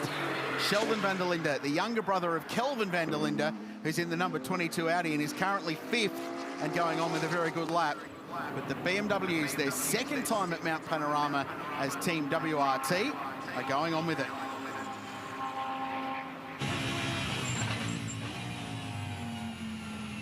On board with Kelvin van der Linde, who's just gone the fastest across the top of the mountain in the middle sector, and he is fastest cumulative to the end of the second sector. We're now right on board with him for the run down Conrod Straight. And the Audi's very, very good with high downforce across the top of the mountain, but probably do not have the same straight line performance as the BMW. How late does he brake? 100-metre board into the chase. That is seriously deep from van der Linde. Gets through there nicely, very neat and tidy. Can he get it stopped on the bumps into the final corner? He gets it in there, so all eyes to the timing screen. What does Kelvin van der Linde have for us as he comes to the line? Improves to third, 2:02.4, just 2 tenths off Is that enough time? Well, you got to ask yourself, is that enough? These guys are pushing. Is that enough to keep him in the top 10? You don't have to be fastest right now. You just need to be 10th or better. Rich spoke earlier that said that we're really going to have our eyes on 7th to 13th in that bump zone area. The best place to be is in the top 3 or 4 because there's less chance of being bumped. So here's Lucas Stoltz coming to finish his one. You'd never be presumptuous enough to say you're safe at any point, but I think up there you're pretty good, and that lap from Luca will help. 2:02.20. It's 4/10,000ths quicker than Sheldon van der Linde, and that's good because this lap won't count. Got the grass on the turn into Hell Corner, and he'll have to throw that one away, but it's good enough to go quicker. So 2:02.0 right now, Lee Holt's lead 10th at 2:03.85, which is not going to be enough to get through to the 10. Glenn Wood's lap that he did in part 1 of qualifying at a 2:03.42, it holds up. He's still 6th at the moment. Given the sunlight that was on the circuit when Glenwood did that time versus the lack of sunlight right now, that's a seriously impressive lap time. I don't expect that it will stand for the entirety of this half-hour session, but I think he's probably in the game longer than they thought they were going to be. Halfway through the session and they're still in with a shout. Good point. If we're talking cut off at the moment to get into the 10, it's that car. Yeah, I think you're right. I think it's 3-4-2 for Glenwood. Probably that or better will have to get you in the game. So, oh, Ricardo fella, there was nothing left to the outside of the car as he turned it into the final corner. So he bumps Wood as well with a 3:03. And we should say here, as Matt Campbell is jumping in to his Porsche 992, a 992 that is slightly heavier, not because Matt Campbell has got into it, but we should say, Krilsey, you'll run the numbers on that for you. We should say, for those of you who don't know this circuit and aren't watching the pictures, you're listening on RS1 around the world, there's no curbs on the outside when these people are turning, when these drivers are turning in. There's a white line, and then there's grass scarf. So if you drop your Pirellis off, first of all, you've got less grip, but then you've got to drag them back onto the surface and potentially risk inside shoulder damage. Yeah, it's old school here at Bathurst. There's no acres of tarmac here. You get it wrong, there's consequences. That's certainly been the case across the top of the mountain. The same rings true down the bottom as well. Liam Talbot, you're co-driving with Calvin van der Linde, sorry. How exciting is it watching him in qualifying? You said it's like the X factor for you guys. Yeah, it's crazy. I mean, him and Christopher Haas, amazing lineup to be part of, and I feel so lucky. But just watching both of these guys drive, look at their data, ask them questions, it's a big privilege for myself. You talk about what happens pre-qualifying. Is pole the ambition, or just happy to settle in the shootout and focus on the race tomorrow? I mean, every driver wants pole. A 12-hour race, it's not so important, but it'd be nice to be sort of closer to the front end. You've been on pole before with Chaz Moss. It's a pretty cool feeling in the garage here. A lot of sort of excitement around what lap time could be done. What do you think's capable? Yeah, it's hard to know. I mean, track's cool now, so it's going to be fast. I mean, when Chaz got that amazing pole lap back in 22, like, we knew it was amazing, but when it actually happened and the way it happened and then the feeling in the garage, it was so much more special than we could have ever imagined. So, I mean, if we could replicate that, that would be amazing. I mean, to get a race result would be pretty cool too. So, whatever happens, happens. But, yeah, we're trying. We want it. Let's see what happens. All the best, mate. Thanks, Dave. He's a great character, Liam. I'm sure Charlie and the kids are at home watching on, cheering on Dad for a big weekend and a real shot to claim an outright win at Mount Panorama as Kelvin brings the 22 car into pit lane. So while we're in a little bit of a lull, we alluded to it before that the GT3 racing around the world is managed by something called Balance of Performance. It's managed by SRO Motorsports Group, who run this category globally. And it's the series of checks and balances on a performance level that means a front engine, 6.2 litre, normally aspirated Mercedes AMG can be as competitive as a rear engine Porsche 911 or a mid-engine V10 Audi R8. But it's also a bit of a game between the various manufacturers, and there are some things given and some things taken away. It's dynamic. It's dynamic. Correct, to adjust the performance of various cars across the course of indeed a season, but also an event. Now at 11:34 local time today, an update to the balance of performance regulations was applied for this event. So the changes came into effect immediately. And the result is that the BMW M4 GT3 had 10 kilos removed from its minimum racing weight. The Porsches had 10 kilos added. Was that the same 10 kilos? I think they took it from one car and put it right into the other one. The Mercedes had no changes whatsoever. The Lamborghini had a slightly larger air restrictor, so it'll breathe a little bit better, a little bit more horsepower. So fascinating. The BMWs have come alive all of a sudden. I don't want to allude to anything. A couple of moments ago, big slide going down into Hell Corner once again for Jordan Love in the AMG.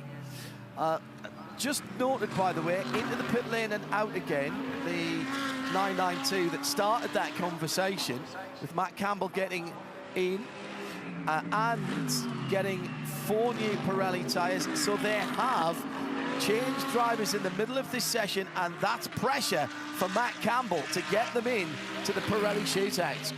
Into the pit lane and not going back out again. The car that is currently top of the charts, the number 75 Sun Energy 1 Mercedes. Lucas Stoltz with the mic drop with that lap. Came in, put the car in gear, turned it off so that it won't roll back down the pit lane, and got out. He now gets to sit back and watch and enjoy the rest of this session. And he got quite the adulation from all the crew to say, "You did it, buddy. Thanks." So 4 1,000ths of a second quicker than Sheldon van der Linde, but they look pretty safe at the moment. The battle continues. Stolz, van der Linde, Sheldon in front of Kelvin, and Brock Feeney next.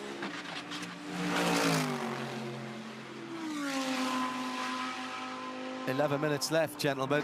You Pirelli's been prepared or already bolted on." How about that pressure for Matt Campbell, Garth? It's confidence in your driver, but he's been good. It's like the McQueen film, isn't it? You know, it's Michael, I want you in the 20 car. Porsche must win Le Mans, you know. Porsche needs to be in the top 10 shootout. Oh, look, it's his pressure. I mean, we love Matty Campbell and what he's done in Porsche race cars around Mount Panorama, but to jump in the car on a brand new set of tyres with 10 minutes left in the session when you're outside the 10 and you've got to go lay one down, even for Matty Campbell, that's a big, big ask. So I feel he'll get the job done, but the pressure to get the job done is immense. Garth, we see it so often in the Repco Supercars Championship in qualifying when 2 cars decide, you know what, let's just save the rubber for the shootout and hopefully have more to go for the race. And that is the plan for BMW. They're 2nd and 5th in the qualifying session at the moment. They reckon that's going to be enough to have them locked in. So both drivers of these cars are out with their helmets off. I would have thought van der Linde, Sheldon would be safe. Maxime Martin, who was 5th, now 6th. I'd be still in the car. Yeah. I'd have new tyres on, but I'd still be in the car because you can still roll with about 7 minutes to go and get 2 push laps in. Yeah. And so if you feel like you're starting to get bumped, if you get bumped much more than if you get bumped down to 8, say, in the next 2 minutes, you need to get going. So Matt Campbell, we've already spoken about him. He's a chance to bump. Jordan Love, who's bowled a wide at the exit of turn 1 on the previous lap, but is on a very good lap this lap. Behind him, Cam Waters, who topped practice 6. He's on a good lap as well. So there's plenty of potential to be bumped all the way from 6th outside. So big risk here from BMW. The longer forward we go into this session, that 203.42 from Glenwood gets better and better. Totally. I was just about to say the same thing, Krillsy. He's still sitting in 7th position. He's still 7th. Yes. And he's top of his class in front. He's just been bumped by Jordan Love and Cam Waters now, so he's right on the bubble. But he's still top of his part. In fact, no, Jordan Love's in the same class, isn't he? So he's now taking over the Pro-Am pole, if there was such a thing, but leading that class at the moment. For all intents and purposes, though, with a pro driver in, it's all the same. Exactly right. As far as qualifying goes. So they'll worry about Pro-Am podium tomorrow. Here's another car that's got bumping qualities. Picarello in Michelle Porsche. Very, very fast in practice earlier. Slightly older form of Porsche, but that presumably... Did the BOP affect that one? Well, I thought, exactly. That didn't dig into that for you. That didn't get the 10 kilos. Only the Type 992, not the 991. So there we go. Picarello into the 10, 3-0. And all of a sudden, Glenwood is on the bubble in 10th position at a 203.4. Hey, look, they'll be ecstatic to still be in the game and be on the bubble. And you're right. The fact that he did that in the direct sunlight, much hotter conditions, was a very special lap. And he's out. Maxi Goetz in the 77 for Craft Bamboo Racing. Jumps up to 8th position. So Glenwood bumped from the top 10.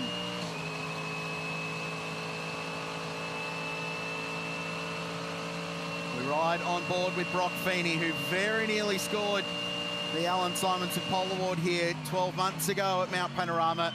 He's in the chase. He's on a very good lap.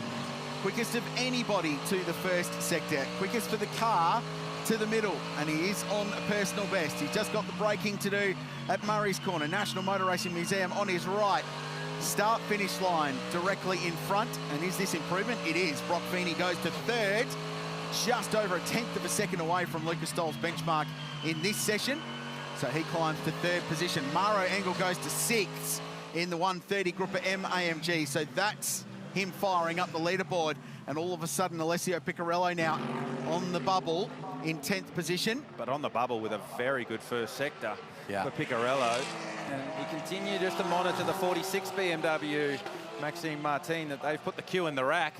And now with 6.5 minutes left in the session, there's no chance really getting out on a new tyre and getting that tyre prepped to go. So that's one that we will keep an eye on, as is this car right here. Matt Campbell on his first real push lap. This car currently 15th and out of the game. This is the Valmont Racing Audi. Luke Youlden behind the wheel. Oh, yeah. The Audi Sport Cutting. Oh, it's a touch. Leaves a bit of R8 against the wall. Well, it's on the Audi sign, so that's all right, isn't it? Yeah. It's less bad. Yeah, less bad. Less bad, I'd say, is probably the best way to put it. Yeah. All right. So Luke. Oh, Feeney. Have a go at the first sector for Feeney. Look at the totem pole. It's purple, that first sector. What's the middle sector like? This is fast. Fastest cumulative. 2/10 up on Lucas Stoltz. Will this be the first one of the weekend from Brock Feeney? I think they're safe regardless at this point, but now this is fun though for now.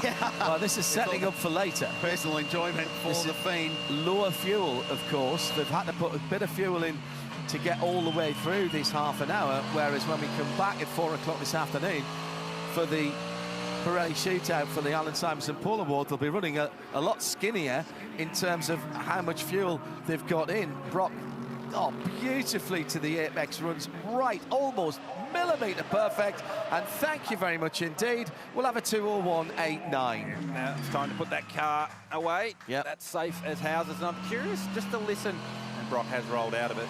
Curious just to listen, the onboard shot from Brock Feeney versus the onboard shot of Lucas Stoltz. We'll just watch as Matty Campbell comes to the line in the Grello Porsche, and he's 12, so he's need to push on this next lap. He needs half a second and more. He's not braking as late as Stoltz, and he's rolling more speed through the mid-corner, whereas Stoltz is sending it very, very deep, and then probably doesn't have the flow in the mid-corner that Feeney has. So both cars achieving their lap time in a bit of a different way, although they're both AMG Mercedes.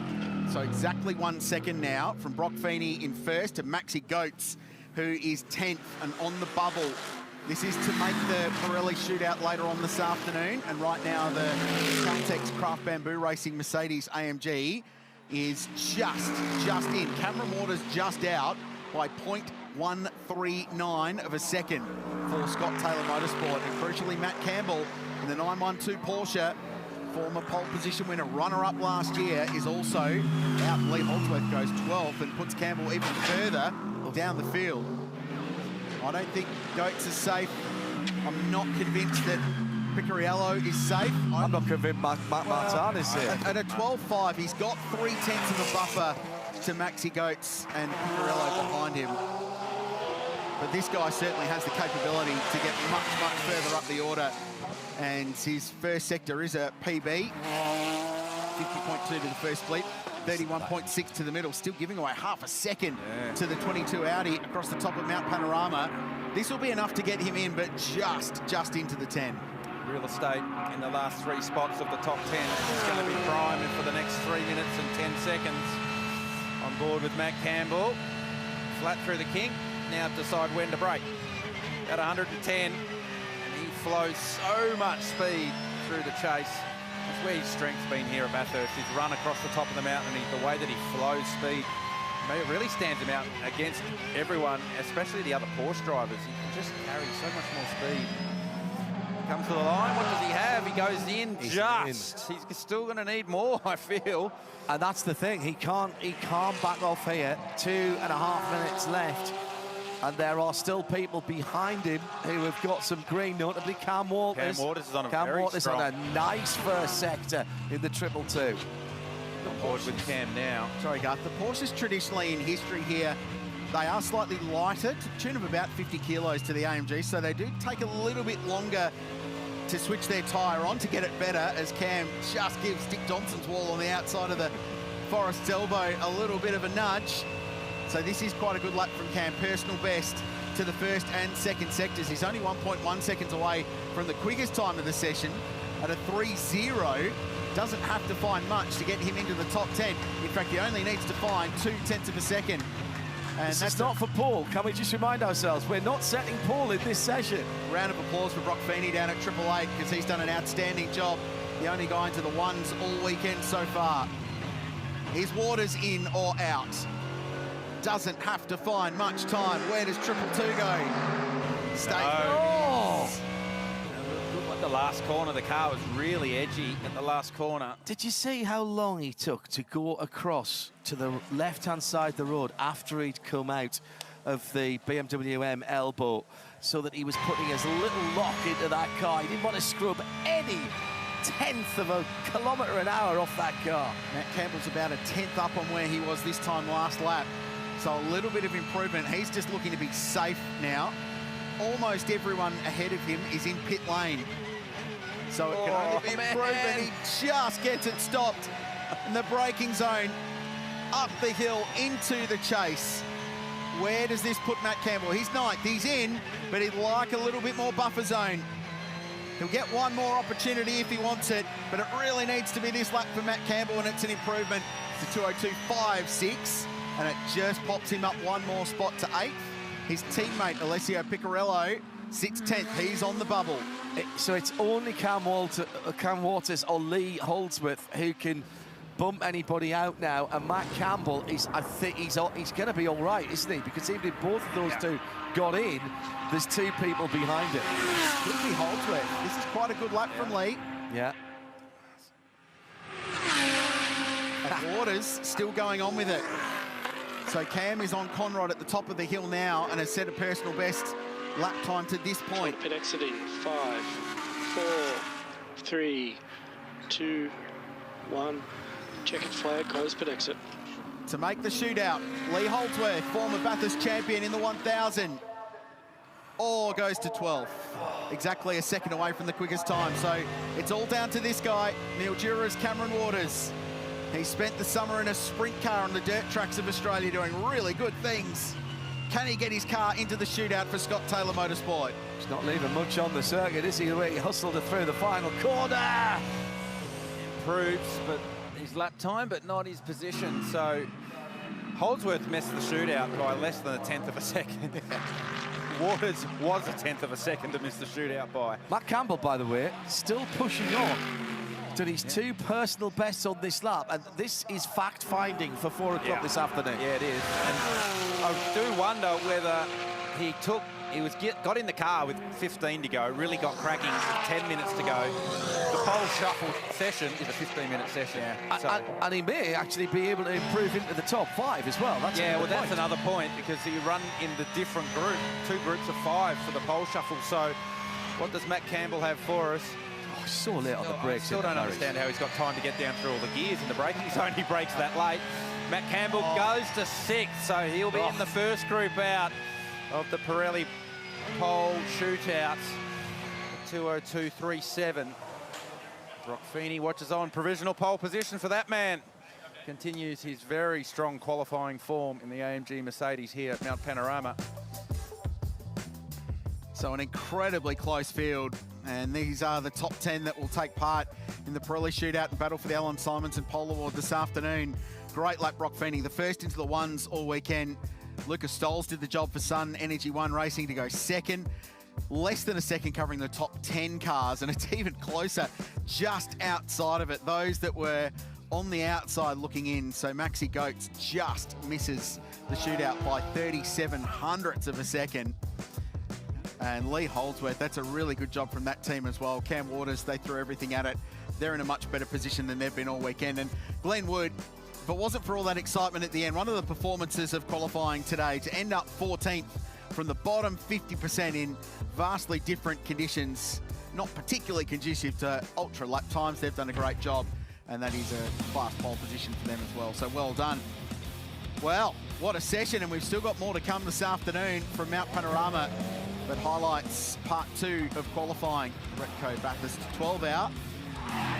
Enjoyable little half an hour that was. Wasn't it just? So Jordan Love trying the line that we've seen quite a bit this weekend, turning in from the grass at turn 1. Luke Youlden taking the Audi Love all the way to the Audi signage at the exit of the cutting. Kelvin van der Linde, he was the fastest man. We didn't see that in our session, so that is why van der Linde did not roll for the rest of the session. I was going to say there was no one faster than him across the top of the mountain. That was true. But he tried to outdo himself and nearly all ended in tears. Lucas Stoltz was fast early, got himself a strong lap time, and they put that car away after only 6 laps. So that car, Sun Energy 1 car, continues to look strong. Brock Feeney was on the outside of the front row 12 months ago. He will be provisional pole going into the Pirelli Pole Shootout this evening with the fastest lap time of that session. A 2:01.89 for Feeney. Continues to be very, very fast when it matters at Mount Panorama. Just 0.4 of a second covering the 5 cars that make it to the final session of the day in the fight for the Alan Simonson Pole Award. Shay Adam, what a session. What a session indeed, and let's hear from the fastest guy, because we talked to him before the session began, and you were so excited to get up there on the mountain. Yeah. Where is there more time? Because we certainly didn't see it. Oh yeah, I felt it far out. It's fast going down the hill there, but we're gonna have to make another big step this afternoon to go even quicker. So we're still a second off what we did last year. I'm not sure if we'll get back to that, but it's out of control. Doing these lap times around here is pretty hard work, and you don't breathe for a long time with that lap. So yeah, stoked to be up top, but yeah, that means nothing. We still got a shootout to go. What's it like when you come back to the garage after putting in the fastest time, a time that nobody else could touch, and then the crew members are greeting you like a hero? Yeah, everyone's obviously pretty pumped. For me, I'm trying not to play it up at all. There's still a job to do this afternoon, and that's nothing compared to what we got ahead of us tomorrow. So great, everyone's in good spirits. We got a great car. I'll go try do it again this afternoon, and then we'll see how we go tomorrow. Good luck in a couple hours. Thank you. Cheers. The tension was palpable at WRT, the BMW team who decided to sit out that second part of qualifying after already having a time or two in there. Maxime Martin's rocked up. Beautifully timed, Maxime. What was that last part of qualifying like, watching your name get ever so close to that 10th spot? Yeah, for sure. There are a lot of people improving, and also they went later, so there is also track involvement, but we were a bit scared with the weather. We never know what's going to happen here. So, yeah, at the end, we are in top 10. That's where we wanted to be. And, yeah, now we still have the shootout and especially a long race tomorrow. And the good news, you managed to only use the one set of tyres. So that little strategy play gives you some more rubber to play with later. Yeah, exactly, because it's quite limited for the race and for qualifying. So the less sets you can use, it's better. So, yeah, it's a good strategy. But and we are in top 10. So at the moment, everything is going like planned. I've just heard the cheer from outside your garage, because I'm guessing that the doctor has just left the garage. So how are you enjoying being connected to the 46 and all the fanfare that goes with it? Yeah, it's amazing. I mean, to be able to share a car with that kind of MotoGP legend is something special for sure. We have done the whole year last year together and now again together. So we start to know each other quite well, and we have a good relationship. And also with Raffaele Marcello coming with us, I think we also have a very strong lineup. So now we have to make the step and win races. Here in Bathurst, we love a shootout. Now you get to go do one later today, so enjoy it. Thank you very much. Thank you.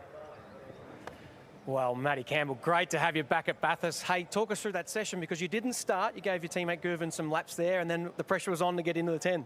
Yeah, exactly. I mean, it wasn't necessarily our plan, but we decided to switch it up, so he starts and I'll finish. But yeah, interesting session. As you might have seen, like the sun really had a lot of cloud cover early in the session and sort of came back later, but pretty happy with my lap, to be fair. All pretty close in lap times, my few laps I did, but yeah, not easy. The field is super, super close, but it's great to be back at the mountain and also in our brand new 992. Mate, your sectors were so close to looking like you're going to make the top 5 the second part of the shootout, but you're still in the shootout, and you never know, the weather could play in your favour in that session as well. Yeah, absolutely. I mean, the most important, we're in the shootout. We'll try and tune the car up a little bit for later on. Obviously, the weather's going to be a little bit different when the shootout's on later in the afternoon, but looking forward to it. Yeah, see what we can do. You've just been successful at the Daytona 24. How's it like to come back to Bathurst? It's pretty cool, eh? Yeah, absolutely. I mean, it's one of my favourite events of the entire calendar. You know, Bathurst is my favourite track in the entire world, and to come back here and be a part of it again, it's fantastic, and especially with our new car. So great to be back. I wasn't able to make it a few years, but now I'm back and really enjoying it. What do you do between now and the shootout later on this afternoon? Yeah, so we'll go through some video, some data, just try and fine-tune the car. I don't think we need to make big changes. Obviously, there's still half a second to the front guys, so we'd love to try and bridge that. I think it will be a little bit difficult, but nevertheless, we'll try and make a few changes and see what we can do later on. Mate, thanks for your time and go well this afternoon. Yeah, thank you very much. Yeah, he's a legend of this race and indeed this place. So just confirmation of the session results. These are the 10 cars you'll see in the shootout this afternoon, 6th through 10th. You'll see first. They'll run for 15 minutes. And then it will be a couple of Mercedes AMGs and a particularly fast BMW. We think in car 32, battling it out for the Alan Simonson Pole Award as well. So there's so much to look forward to this afternoon. We've got some great support racing coming your way as well. But this guy, once again, a massive factor at Mount Panorama. Yep, Valentino Rossi is back, and earlier in the weekend, our Garth Tander caught up with the birthday boy. Valentino Rossi, welcome back to Bathurst. Grazie, thanks a lot. And happy birthday. Happy birthday, thanks a lot. It's today. It's today, not a bad place to spend your birthday? It's fantastic. Here in Bathurst, driving the M4, I think is the best birthday. Last year was your first time here at Bathurst in the M4. Did you have much talk with other drivers before you came to prepare for last year? And then after you drove the first time, what were your thoughts about the track? Yeah, you know, it's always one of my target racing Bathurst, because also in Europe this race is very famous, especially it's very famous the track, no? But when you arrive here is different, because you expect a strange track, but it's really unique, and it's a great race because the level is so high and have a great history, and also the track is fantastic. When you drive, you have a lot of fun. I watched you across the top of the mountain in your very first practice session here, and your commitment was very high straight away. What's your favourite part of the circuit? The best part of the circuit for me is when you are on the top and is the skyline. So the braking on the right, and after you have right, left, right, left, right, left. That part is the best. Is is good because it's fast and you have to be very precise. But that is the place. You are 9 times world champion on motorbikes. You have your own MotoGP team. I'm sure there's lots of things that you can be doing with your time. So why are you now starting again in cars and trying to get to the top? Because it's always in my mind to race with cars when I finish with the motorcycle. And you know, my career with motorcycle was very, very long. But when I finished, I was ready to race some years with the car, because I am a driver. And I enjoy the weekend. I like a lot to drive. Also the car is very funny, and also the driver life. You know, you go around and work with the team, be part of a family. I like. Is where I am happy. How do you go sharing your car with 2 other drivers? Whereas MotoGP, it's your bike, your garage, your team. Whereas this, there's more drivers, much bigger team. You work more closely with the other team car. How do you go with adjusting for that? Allora, share the car with 2 other drivers is very different compared to MotoGP, but I like very much. Because you create a very good atmosphere and a relationship with the other drivers, because first of all, they are all very good guys, and but you work for the same target, you know, and in MotoGP it's difficult to have a good relationship with other riders, but here is more easy, and I enjoy a lot. And also, I have always very strong teammates, so this help a lot. You're scheduled to race Le Mans this year in GT3. That's an amazing opportunity so early in your professional car career, but is there something that you would like to do that's maybe a bit faster, maybe like the BMW hypercar or something like that in the future? Allora, also Le Mans was one of my targets because it's the most famous race in the world. And when you race with motorcycle, you don't understand completely Le Mans. You understand that it's a great race, but you know, yeah, okay. But last year I was there. I did the Road to Le Mans, the race, and I saw the atmosphere, the paddock, the track is great. So I cannot wait. About hypercar, I don't know, sincerely, because you know the hypercar, all the drivers are top level. So I don't know if I'm fast enough. And maybe I will try the hypercar at the end of this year, and after we see. But anyway, also if I continue with GT, I'm happy. Finally, I'm sure you're aware that they used to race motorbikes here at Bathurst back in the past. Maybe next year when you come back, you bring your MotoGP bike and do some laps? Allora, I know this because my team it was full of Australians, no? From Jeremy Burgess and also Gary Coleman, that was my man of the tires and fuel. He raced here with the 750 and he won. So he always show me the picture and the video. And they asked to me if I make a lap with the MotoGP here, but sincerely I prefer no. I think that's smart. Maybe I prefer to stay in the car. Good idea. Good luck, congratulate. Good luck this weekend. Wish you all the best. Grazie. Thanks a lot. Ciao ragazzi. Ciao.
Supercars Season 2024. A lot has been learnt. A lot has changed. And we've got a lot to look forward to. It starts with the Bathurst Superfest. Following the Bathurst 12 Hour, it's time to kick off the new season at the thrifty Bathurst 500. Brace yourself for another great race, Australia. It is showtime. This year, a new champion will be crowned. Take your pick. It could be anyone's. Who gets the job done today? Ticket information can be found at supercars.com. Supercars, unforgettable. We love seeing some fast, wonderful vehicles here at Mount Panorama, but how about this, the Ford Supervan 4.2? It's got a bit of a bloodline of being a little bit quirky and a little bit fast, and they've got Romain Dumas here, who's got a lot of credentials at Le Mans to drive it, to try and maybe even break some records here at Bathurst this week. I'm lucky enough to hop in the passenger seat.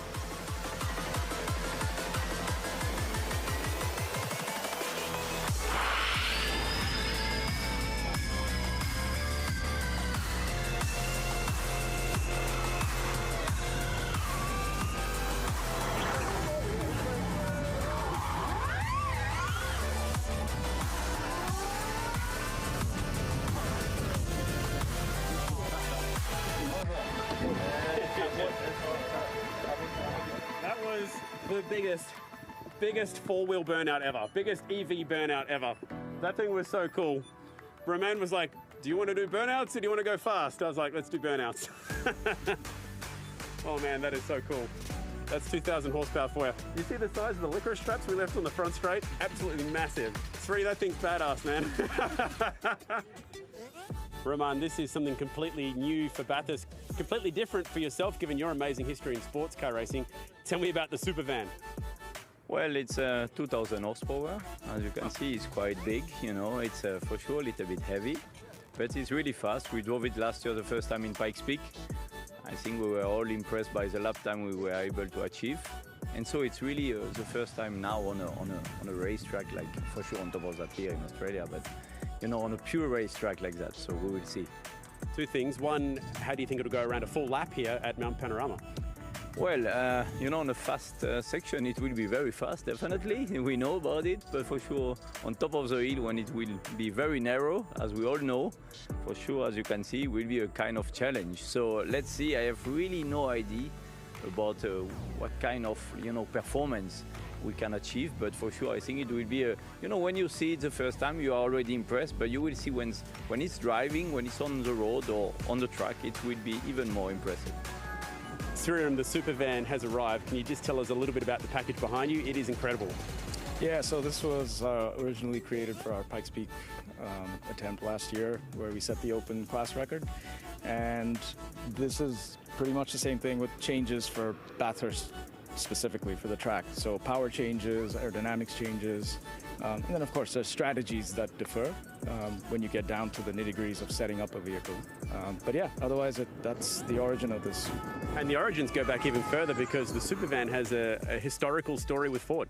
Yep, I mean, we've been putting really cool, you know, Formula One or race engines and, you know, building Supervans for the past 5 decades. So this is just a continuation of that tradition. And it's also a way for us to really push electrification technologies to their limits and put it in these sorts of packages and take them around to different circuits and really, really push the limits and stress it in a way that you can only do in racing.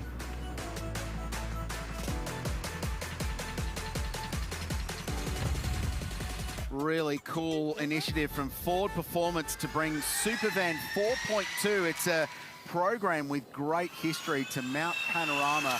And Chad Nolan gets all the cool gigs and gets to experience 2,000 horsepower, 4,000 Newton meters of torque and 2 tons of downforce as well. That is a very cool thing.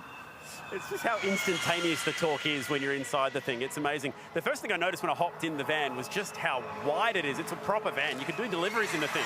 You get some pretty speedy Australia Post deliveries going with this amazing beast. They've turned up the wick as well, so it's got all 2,000 horsepower for this run.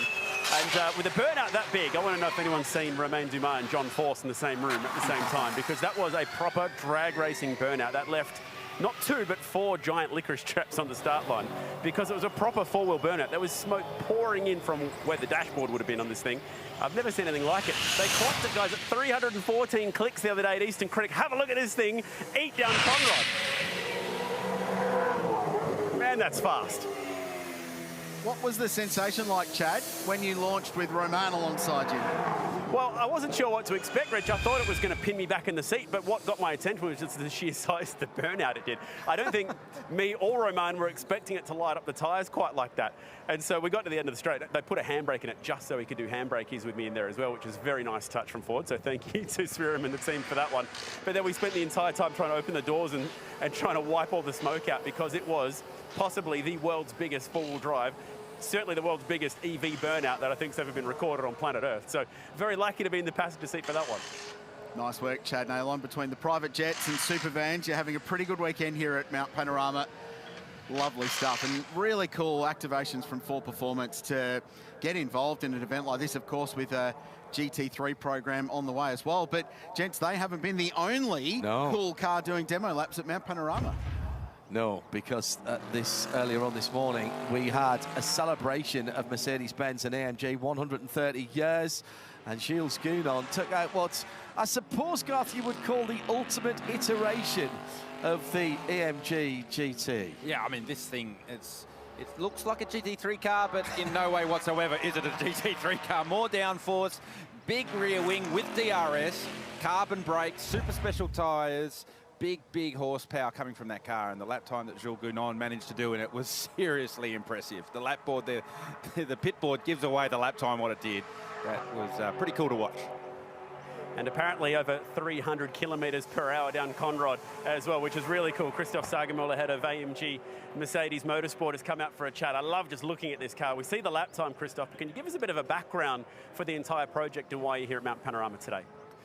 Well, yes, of course. So first of all, I think Jules did a remarkable lap time with a 1:56.6. I think this is a proper time for a GT race car here on this difficult track. Yeah, basically the idea was to showcase what's possible with a more or less standard kind of race car.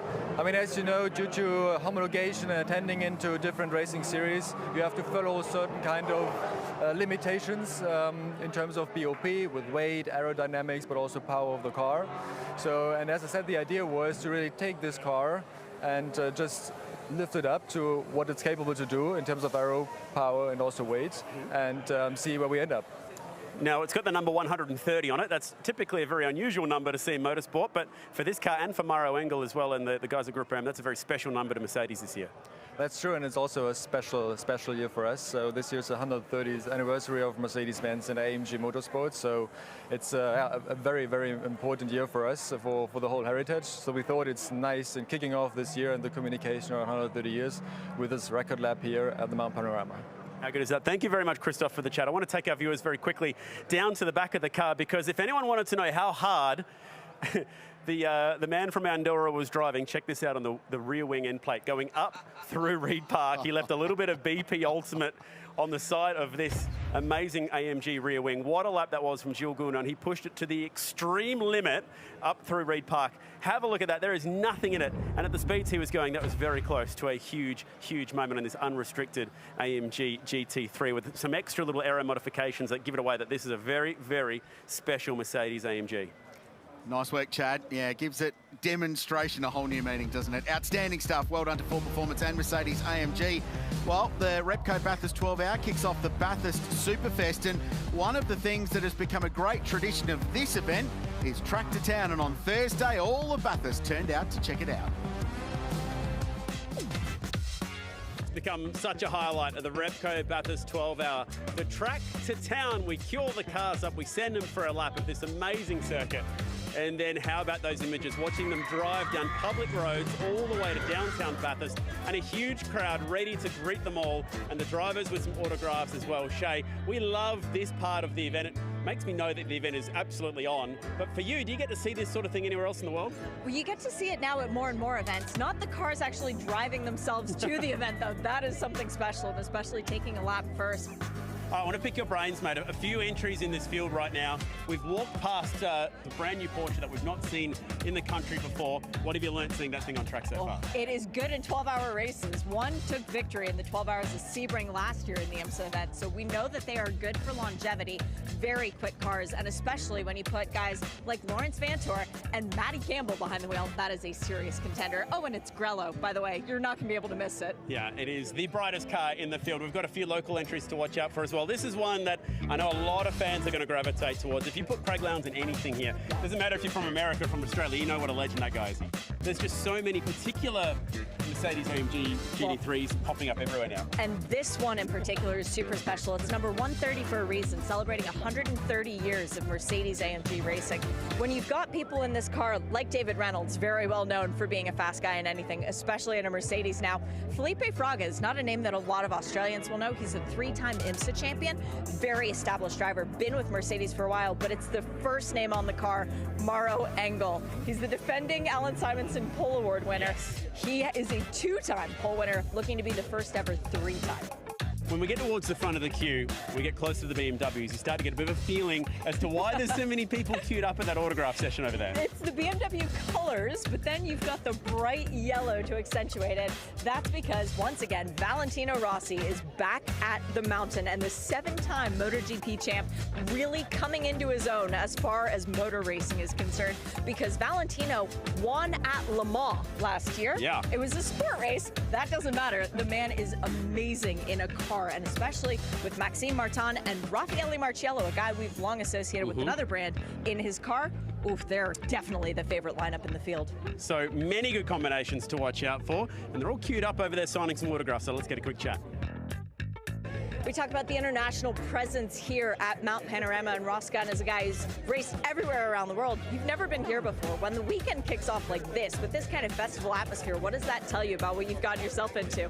Yeah, it's clearly a massive event. There's a massive crowd, and it's just a beautiful place to come. I've never been here before. It's a race that I've wanted to do for many, many years, and to finally be here with the Heart of Racing and SBS is a massive opportunity.